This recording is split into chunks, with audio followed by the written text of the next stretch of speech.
September నెల 23వ తారీఖు పంచగాయాల వరం పొందిన పునీత పాద్రే పియో గారి పండుగ.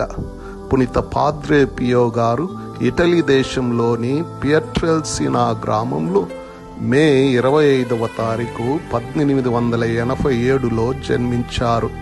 వీరి తల్లిదండ్రులు పేదవారైన గొప్ప విశ్వాసం కలిగిన వారు.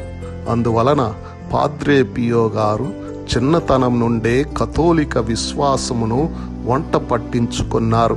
ప్రతిరోజు దివ్య బలి పూజలో పాల్గొనటం, ఉపవాసం ఉండటం, ప్రాయశ్చిత్త క్రియలు చేయటం అలవర్చుకున్నారు. చిన్నతనం నుండే ఆరోగ్యం అంతగా బాగుండేది కాదు.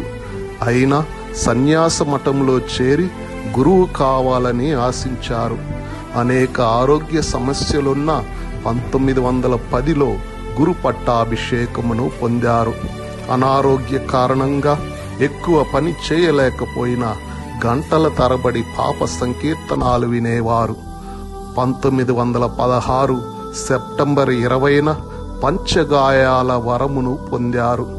పంచగాయాల నుండి రక్తం కారుతూ ఉన్న ఇన్ఫెక్షన్ అయ్యేది కాదు. అంతేగాక పంచగాయాల నుండి రోజా పుష్పాల సువాసన వచ్చేది. దీని వలన రోము నుండి కొన్ని ఇబ్బందులు ఎదురైనా తన ప్రార్థనా శక్తితో అన్నింటినీ జయించారు. అద్భుతాలను చేయు శక్తిని పొందారు.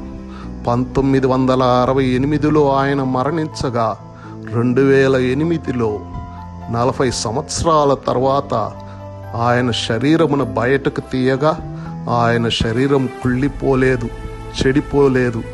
ఇది ఆయన పవిత్రతకు సాక్ష్యం.